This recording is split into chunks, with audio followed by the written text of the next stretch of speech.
Assalamualaikum warahmatullahi wabarakatuh. Alhamdulillahirabbil alamin. Assalatu wassalamu ala asrofil anbiya'i wal mursalin wa ala alihi washabihi ajmain. Amma ba'du. Yang pertama, saya panjatkan puji syukur kepada hadirat Allah Subhanahu wa taala yang telah melimpahkan rahmatnya sehingga saya dapat menyelesaikan ujian tengah semester dari mata kuliah Metodologi Studi Islam yang saya hormati Bapak Muhammad Abdul Malik MPD selaku pengampu mata kuliah Metodologi Studi Islam. Langsung saja soal yang pertama. Jelaskan apa yang dimaksud dengan epistemologi Islam. Apa sih sebenarnya epistemologi Islam? Epistemologi Islam adalah cabang filsafat yang membahas tentang pengetahuan dalam konteks Islam. Ini mencakup sumber-sumber pengetahuan yang dianggap valid seperti Al-Quran, hadis, akal, dan pengalaman. Dalam epistemologi Islam terdapat penekanan pada kepercayaan kepada wahyu sebagai sumber utama pengetahuan. Di samping itu, penggunaan rasio dan logika. Hal ini juga melibatkan diskusi tentang cara memahami dan menginterpretasikan teks-teks suci serta implikasinya dalam kehidupan sehari-hari. Lalu, apa yang Anda ketahui tentang sejarah, perkembangan, dan ruang lingkup studi Islam? Studi jawabannya itu dari menurut saya, studi Islam memiliki sejarah yang panjang, dimulai sejak masa Nabi Muhammad dan berkembang pesat pada masa kekhalifahan, terutama di abad pertengahan. Nah, perkembangan studi ini meliputi berbagai disiplin ilmu seperti teologi atau kalam. Lalu ada hukum fikih salah satunya. Lalu ada juga tasawuf dan sejarah. Nah, ruang lingkup studi Islam juga mencakup kajian tentang budaya, sosiologi, politik, dan ekonomi. Dalam konteks Islam saat ini, studi Islam mencakup pendekatan interdisipliner yang melibatkan ilmu sosial dan humaniora. Lalu kita lanjut ke pertanyaan yang ketiga.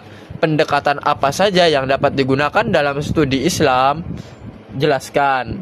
Nah, pendekatan dalam studi Islam terbagi dalam 5. Ada 5. Nah, pendekatan yang pertama adalah pendekatan secara historis. Caranya kita tuh menganalisis perkembangan sejarah Islam. Kita mencari tahu, menggali apa yang ada di zaman-zaman terdahulu sejarahnya. Lalu kita memahami konteks sosiologi.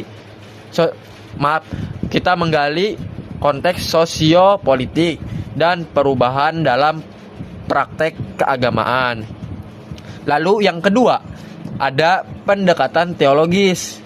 Ya, pendekatan teologis ini kita tuh mengkaji ajaran-ajaran dasar Islam. Jadi kita tuh belajar dulu dasar-dasar Islam, kita mengenal apa sih dasar-dasar Islam, termasuk apa konsep ketuhanan, nubuat dan akhirat.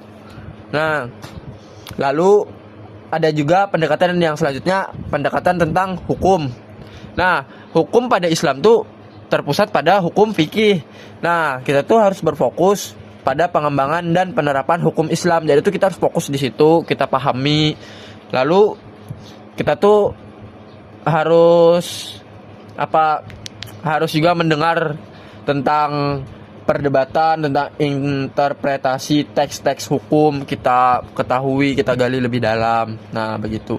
Lalu ada lagi yang keempat tuh pendekatan sosiologis. Nah, sosiologis ini mengkaji interaksi antara masyarakat Muslim dan nilai-nilai Islam. Jadi kita tuh bersosialisasi, kita tuh bersosialisasi, berteman, terus saling bertukar pikiran, lalu sehingga kita tuh bisa saling mempengaruhi sampai terkait. Nah, begitu. Terus ada lagi pendekatan yang kelima. Nah, pendekatan yang terakhir nih ya, pendekatan kelima yaitu pendekatan filologis. Yaitu kita tuh menganalisis teks-teks kuno baik Al-Qur'an maupun hadis. Nah, kita tuh harus paham belajar lagi tentang apa nih maksud daripada Al-Qur'an ini, tafsirnya memiliki apa sih? Kenapa ayat ini turun? Kita kaji sejarahnya, terus kita artikan, kita pahami tafsirnya. Begitu pula dengan hadis. Untuk memahami apa? Untuk memahami bahasa dan konteks kebudayaan saat itu dan kita terapkan kepada diri kita. Nah, itu nomor 3. Lanjutlah ke pertanyaan nomor 4. Nah, pertanyaan nomor 4 nih, jelaskan apa yang Anda ketahui tentang metodologi memahami Al-Qur'an. Nah, apa kita nih metodologinya nih kita paham kan dalam Al-Qur'an. Nah, metodologi cara memahami Al-Qur'an tuh ada 5 juga nah. Ada 5 caranya. Nah, caranya tuh yang pertama lah tafsirnya. Kita tuh harus mengetahui penjelasan dan interpretasi teks Al-Qur'an yang melibatkan analisis linguistik dan konteks historisnya. Nah, lalu yang kedua tuh ilmu maki dan madani. Nah, sejujurnya tuh apa sih ilmu maki dan madani? Nah, kita tuh harus tahu dulu tuh ilmunya apa. Nah, ilmu maki itulah lawan madani itu tuh dua konsep penting dalam studi ilmu agama Islam, terutama dalam konteks Al-Qur'an. Nah, apa sih ilmu maki? Nah, ilmu maki itu merujuk kepada ayat-ayat Al-Qur'an yang diturunkan di Mekah sebelum hijrah Nabi Muhammad ke Madinah. Ayat-ayat ini umumnya lebih menekankan pada aspek dasar keimanan, tauhid dan akhlak. Contohnya tuh tema yang sering muncul dalam keesaan Allah, kehidupan di akhirat dan pentingnya akhlak yang baik. Nah, ilmu madani pulang itu merujuk kepada ayat-ayat Al-Qur'an yang diturunkan setelah Nabi Muhammad hijrah ke Madinah. Ayat-ayat ini seringkali berkaitan dengan hukum-hukum syariah, peraturan sosial, dan tata cara kehidupan bermasyarakat. Tema yang diangkat mencakup hukum, aturan ibadah, dan tata cara interaksi dalam masyarakat. Nah, itulah itu arti dari ilmu maki lawan ilmu madani. Nah, perbedaan nih keduanya nih beda tapi penting dalam memahami konteks dan aplikasi ajaran Islam dalam kehidupan sehari-hari serta perkembangan masyarakat muslim dari fase awal hingga fase yang lebih terstruktur. Lanjutlah. Itu tadi tuh kita tuh harus memahami perbedaan antara ayat yang diturunkan di Mekah dan Madinah untuk melihat konteks dan tujuan ayat. Nah, itu. Lalu yang ketiga, asbabul al-nuzul. Nah, itu mengkaji sebab-sebab turunnya ayat untuk memahami latar belakang dan konteksnya. Jadi kita tuh memahami ayat ini muncul kapan, karena apa. Nah, itu kita harus tahu tuh. Lalu yang keempat, ijtihad, upaya penalaran untuk mengaplikasikan ajaran Al-Qur'an dalam situasi kontemporer. Nah, lalu yang terakhir, kontekstualisasi, yaitu menghubungkan ajaran Al-Qur'an dengan isu-isu sosial, politik, dan ekonomi masa kini. Jadi kita tuh kada boleh harus terpaku pada masa lalu ya. Jadi kita tuh harus maju ke depan. Jangan mau lawan mantan. Mantan tuh cukup dikenang aja. Nah, itu. Lanjutlah soal nomor 5 nih, soal yang terakhir nih, kita harus memahami hadis. Nah, ini soalnya nih, jelaskan apa yang Anda ketahui tentang metodologi memahami hadis. Nah, jadi di sini nih ada 5 juga caranya lah. Metodologi memahami hadis inilah. Yang pertama, ilmu hadis. Kita tuh harus mempelajari ilmu hadis, mempelajari sanadnya. Taulah sanad tuh rantai perawi dan matan. Tahu matan? Matan tuh isi, lain mantan lah, tapi matan isinya. Nah, hadis untuk ini nih untuk menentukan otoritas dan keasliannya. Jadi kita tuh sekiranya terhindar dari hadis palsu. Jadi kita harus tahu sanad lawan matannya. Yang paling jelas tuh sanadnya dulu terhubung atau enggak. Nah, kita lanjut di kritik. Di kedua tuh lah kritik hadis.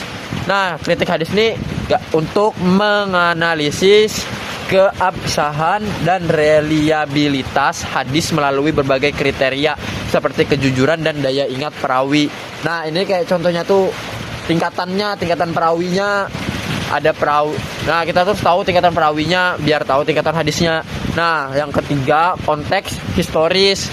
Konteks historis ini memahami latar belakang sejarah dan sosial saat hadis tersebut diucapkan. Jadi kita tuh harus tahu asal usul hadis ini muncul. Jangan asal jangan asal itu sembarangan ngucap yang tidak jelas. Harus tahu latar belakangnya. Terus lanjut yang keempat, penafsiran. Nah, kita tuh harus tahu tafsir daripada hadis tersebut, harus tahu artinya. Ya, cara itu menginterpretasikan hadis dalam konteks ajaran Islam secara keseluruhan dan penerapannya dalam kehidupan sehari-hari. Itu caranya. Jadi kita tuh harus tahu tafsirnya sehingga kita tuh bisa untuk untuk kita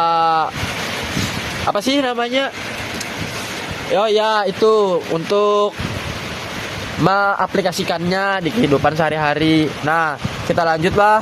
Nih yang terakhir, nomor 5 nih, kontekstualisasi.